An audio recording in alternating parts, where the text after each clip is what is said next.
हाँ तो एलोमेट्री यूज करें। देखिए आज एक्सरसाइज 4.4 करेंगे हम लोग, क्योंकि 4.3 कल हम लोगों ने खत्म कर दिया था। 4.4 में फर्स्ट क्वेश्चन क्या बोला, देखिए निम्न दिगांश से निकल के मूलों की प्रकृति ज्ञात कीजिए। यदि मूलों का अस्तित्व हो तो उन्हें ज्ञात कीजिए। क्या बोला, मूलों का प्रकृति ज्ञात करें। मूलों का अस्तित्व होगा तो उसका क्या करना, मूल ज्ञात करना। कितना मूल, और मूलों का अस्तित्व होगा तो दो मूल आपको क्या बोला है, ज्ञात करना। तो ये बात याद है, मूलों का प्रकृति कब होगा पता है, जब उसका आंसर क्या तो प्लस में आए, किसमें, प्लस में। मूल जब प्लस में निकले, किसमें, डी का मान जब प्लस में निकले, या फिर डी का मान बराबर डी का मान 0, तो उसका क्या होगा, मूलों का अस्तित्व होगा। पर डी का मान माइनस में आ रहा है तो उनका मूलों का अस्तित्व नहीं होगा। चलिए देख करके हम लोग चेक करते हैं। पहले ये प्रश्न दिया गया, इससे पहले हल लिखें। तो प्रश्न क्या दिया है, 2x² माइनस 3x प्लस का 5 बराबर कर दिए। तो अब दिगांश समीकरण का व्यापक रूप क्या आता है, ax² plus bx plus c। तो कहने का अर्थ हुआ a इक्वल टू कितना हो गया हमारे पास 2, और b इक्वल टू कितना हो गया -3, और c इक्वल टू कितना हो गया 5 हो गया। मूलक अस्तित्व जांच करने के लिए सबसे पहले हम लोगों को क्या निकालना, d equal to b² minus 4ac, यही होता है ना। अब यहाँ पर देखिए b की जगह कितना -3, तो -3 का क्या करेंगे स्क्वायर, और -4। अब a की जगह पर यहाँ पर कितना है, a की जगह पर 2, और c की जगह पर कितना देखिएगा, c की जगह पर 5। तो 3 का स्क्वायर जब करेंगे तो कितना आ गया 9, 4 8 और 8 से 40। जब 9 में 40 घटाएंगे तो कितना आ गया -1। तो इसका मूलों का अस्तित्व है क्या, मूलों का अस्तित्व नहीं है, क्योंकि डी का मान क्या आ रहा है, माइनस में आ रहा है, तो मूलों का अस्तित्व नहीं, यहाँ पर लिख दें। अतः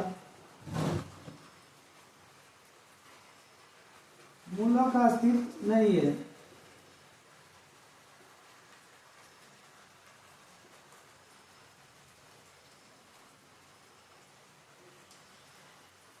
मूलों का अस्तित्व नहीं, ये हमारा क्या था प्रश्न।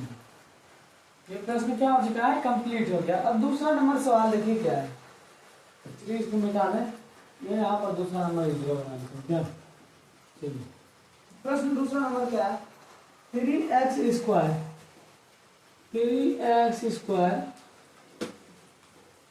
माइनस का 4√3x, माइनस का 4√3x, उसके बाद क्या प्लस में 4 और बराबर का 0। ये प्रश्न दूसरा। तो सबसे पहले हल लिख लेंगे। दिगांश समीकरण का व्यापक रूप क्या होता है, a इक्वल टू कितना होता है, ax² plus bx plus c। a equal to का मान है का 3, और b का मान कितना -4√3 हो गया क्या। उसके बाद c का मान जो है यहाँ पर, c का मान कितना 4, तो हम लोग को क्या निकालना, सबसे पहले d इक्वल टू क्या आता है, b² माइनस 4ac। अब यहाँ पर देखिए b की जगह कितना -4√3, तो -4√3 का स्क्वायर करके, अब उसका -4, a की जगह कितना है 3, और c की जगह कितना है 4, तो लिख दिए। अब 4 माइनस 4√3 का स्क्वायर करके 16, 16 48, उसके बाद 6 12 बच्चों 48, तो 48 माइनस 48 कितना हो गया 0। तो मूलों का अस्तित्व क्या लिखेंगे, है, मूलों का अस्तित्व है, और मूल ज्ञात होगा, मूलों का अस्तित्व है।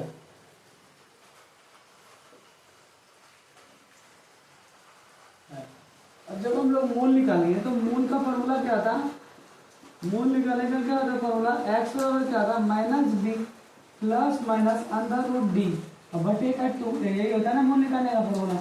अब यहाँ पर देखिए -b की जगह कितना माइनस प्लस 4√3 है ना, माइनस माइनस क्या करेगा प्लस 4√3, उसके प्लस माइनस √d का मान कितना निकालना है 0, और बटे का मतलब ये जो 0 जो आया है इसका दोनों मूल जो आएगा समान आएगा 2, और a का गुना में कितना है 3, तो 3 लिख दिए। अब चलिए इसको जब सॉल्व करेंगे तो एक बार क्या प्लस लेकर के 0, एक बार माइनस लेकर के 0, दोनों मूल जो आएगा क्या आएगा, वो समान आएगा 4√3, उसके बटे में 3 देना कितना आ गया 6, ये मूल भी जो आएगा 4√3 और बटे का 6, क्योंकि 0 का उधर पैमाना है क्या, जुटेगा या घटाइए कोई फर्क नहीं पड़े। इसमें कितना आ गया 2, और ये कितना आ गया 3 बार में, ये भी कितना बार में 2 बार में, और ये भी 3 बार में। तो मूल जो हमारे पास निकला वो क्या निकला 2√3 बटे का 3 एक मूल, और दूसरा जो निकला वो भी क्या निकला 2√3 बटे का 3। तो ये दोनों मूल क्या होगा, हमारा ज्ञात होगा, क्योंकि डी का मान कितना आ रहा है 0। जब मूलों का अस्तित्व होगा, डी का मान जब 0 आ गया तो दोनों मूल क्या आएगा हमारा बराबर आएगा। ये हिसाब क्या हो गया, कंप्लीट हो गया। आप लोग याद है स्क्रीनशॉट ले लीजिए। और एक हिसाब है इसमें,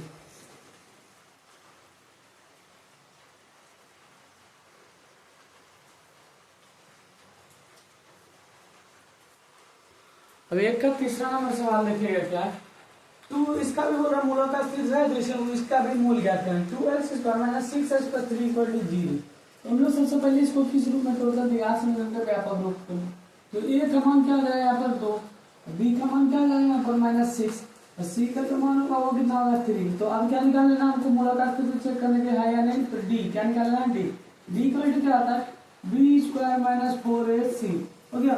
अब यहाँ पर देखिए b की जगह कितना -6, तो -6 का क्या करेंगे हम लोग स्क्वायर -4, उसका a की जगह कितना 2, और c का मान कितना है यहाँ पर 3। तो 6 का स्क्वायर जब करें 6 जाके 36, और 4 दूना 8, 8 की जगह कितना हो गया 24, 8 या 24, जब 36 में जब 24 घटाएंगे तो कितना बचेगा 6 12, कितना बचेगा 12। तो डी का मान हमारे पास कितना आ गया 12 आ गया। अब क्या बोल रहा है मूला का अस्तित्व, जब 12 आ गया तो इसका मूला का अस्तित्व है या नहीं, मूला का अस्तित्व है, क्या लिखेंगे मूला का अस्तित्व है, क्योंकि ये प्लस में है ना डी का मान, मूला का अस्तित्व है। माइनस आएगा जो उसी का मूला का अस्तित्व नहीं है, मूला का अस्तित्व है। अब इसका क्या निकालना हम लोगों को मूल, तो मूल का फॉर्मूला क्या आता है, मूल x बराबर दिगास में दिगाल निकालने का फॉर्मूला क्या आता है दिगास, देखिएगा -b + (√d) अब बटेगा क्या आता है 2a, मूल निकालने का फॉर्मूला यही होता है। अब -b क्या है देखिए यहाँ कितना b, यहाँ माइनस माइनस प्लस, b का मान कितना 6, तो 6 लिख देते हैं यहाँ पे, ये b है, क्या लिखा हुआ b। अब प्लस माइनस (√d), d का मान कितना है यहाँ पर 12 बटेगा 2, और a का मान कितना है देखिए 2 लिख दिए। अब चलिए 6 प्लस माइनस (√12) अब बटेगा 2 गुना 2 कितना हो गया 4, एक बार प्लस लेकर के एक बार माइनस लेकर के 6 प्लस (√12) बटेगा 4, एक बार माइनस लेकर के 6 माइनस प्लस माइनस करने का मतलब एक बार प्लस और एक बार माइनस लेकर के हो गया 4। अब क्या करेंगे, दोनों को अलग अलग करके लिख देंगे, लिखेंगे या नहीं लिखेंगे, लिख लेते हैं दोनों को अलग करके। यहाँ पर 6/4 लिख सकते हैं, अब प्लस का क्या लिख सकते हैं (√12/4 लिख सकते हैं, ऐसे बता देते हैं क्या, 2 दूना 4 2 तिया 6 हो गया। अब यहाँ पर क्या करें, 2 दूना 4 2 तिया 6 कटा दिए, आया क्या यहाँ पर मान 3 प्लस (√12) बटेगा क्या आ गया यहाँ पर 2, इधर क्या गया 3 माइनस (√12) बटेगा 2।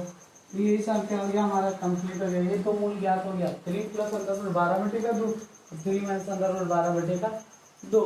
फर्स्ट नंबर सवाल ये 3 सवाल था, ये तीनों सवाल हो गया। दूसरा नंबर सवाल की ओर बढ़ते हैं।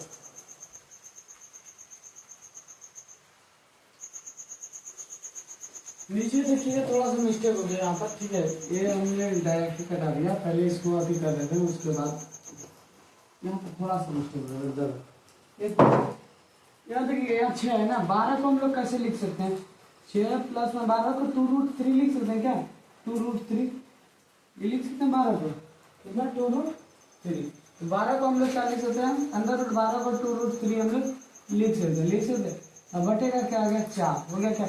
अब देखिए यहाँ से अगर हम लोग 2 कॉमन ले लेते हैं तो यहाँ पर बचेगा क्या हमारे पास, क्या बचेगा 3 और उसका प्लस माइनस (√3), क्योंकि 2 कॉमन ले लिया, नीचे में क्या बच गया 4, तो गुना में 2 दूना 4 हो गया क्या।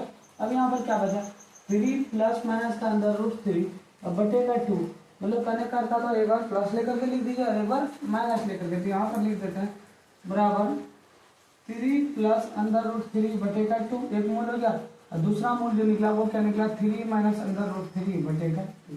बस इतना सा करना था।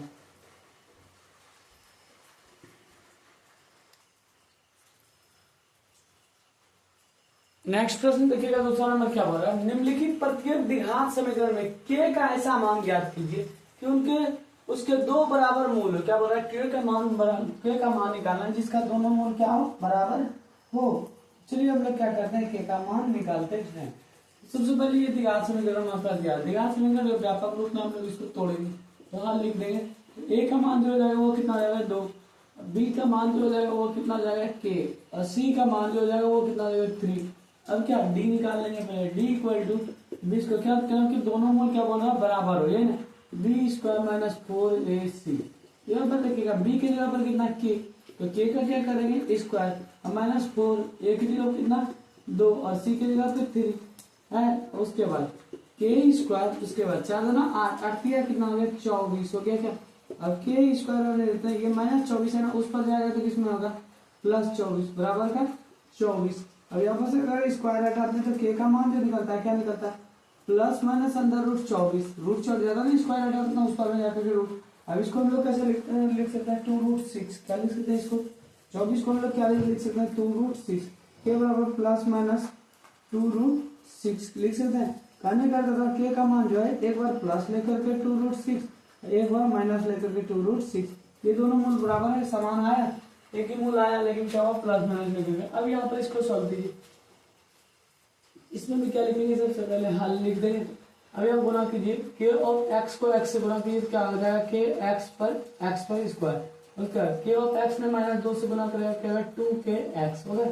उसके बाद प्लस का क्या है यहाँ पर 6 बराबर में 0, यहाँ पर देखिए दिगात समीकरण का व्यापार होता है ax² + bx + c होता, तो a बराबर क्या आ गया यहाँ पर k, और b बराबर क्या आ गया -2k, और c बराबर यहाँ पर मान क्या आ गया हमारे पास 6 हो गया।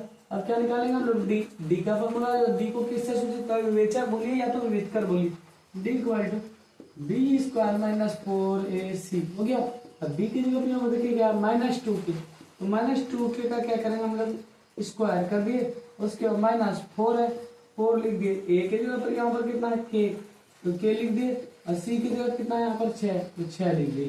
अब चलिए -2k का स्क्वायर करें तो कितना 2 2 गुना 2 कितना है 4, 4 के पर स्क्वायर, उसके 6 की 24 की कितना हो गया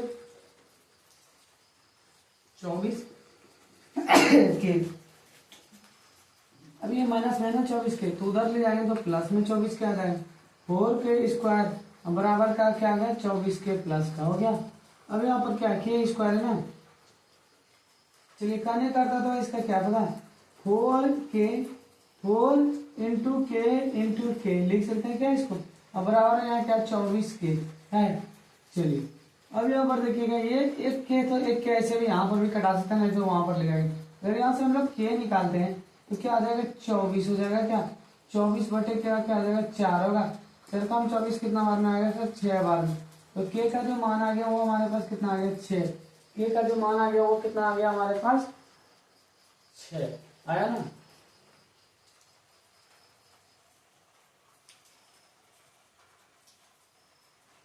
ये क्या हो गया, ये हिसाब कंप्लीट हो गया दूसरा नंबर। यह दूसरा नंबर सवाल था, ये स्टार लिखा गया।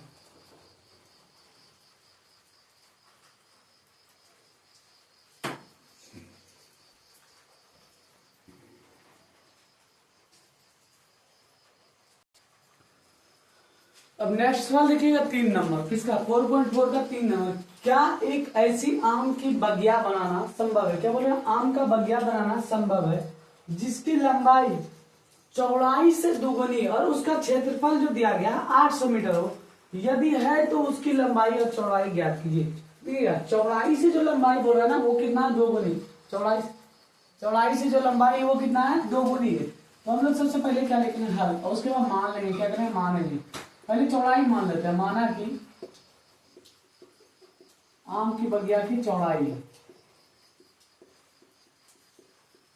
आम की बगिया की चौड़ाई, आम की बगिया की चौड़ाई को हम लोग क्या मान लेते हैं x मान लिए, तथा आप चलेंगे लंबाई क्या बोल रहा है, लंबाई जो चौड़ाई से कितना है दोगुनी है ना, तथा लंबाई आम की बगिया की लंबाई,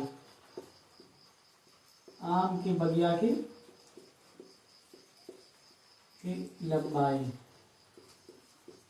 लंबाई को क्या मान लेते हैं, देखिए लंबाई y माना गया नहीं, लंबाई क्या बोल रहा है चौड़ाई से कितना 2 गुना, तो चौड़ाई को क्या माने x माने इससे 2 गुना, तो 2x हो गया। अब इसका क्षेत्रफल मान निकाल लेते हैं, किसका आम की बगिया का।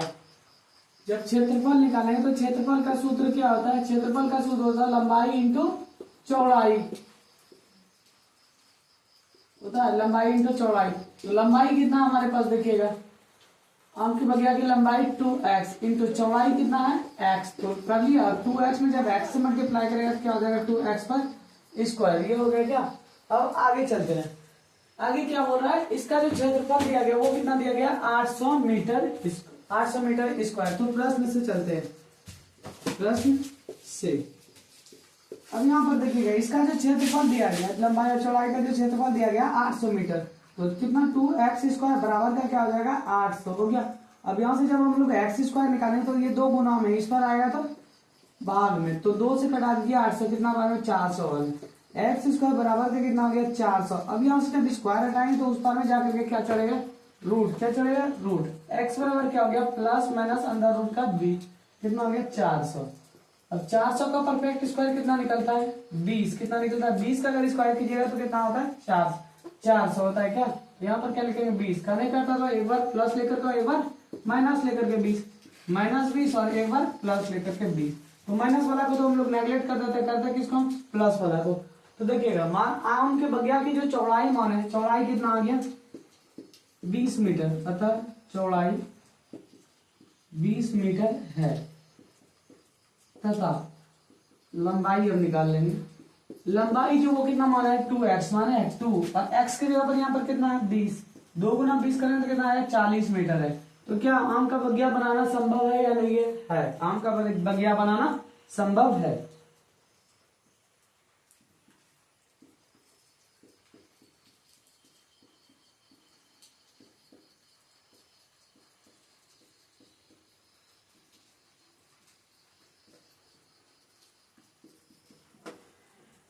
और इसमें से 2 सवाल बच गया, तो करते हैं हम लोग अगले क्लास में, मिलते हैं नेक्स्ट क्लास में। आज के लिए बस इतना।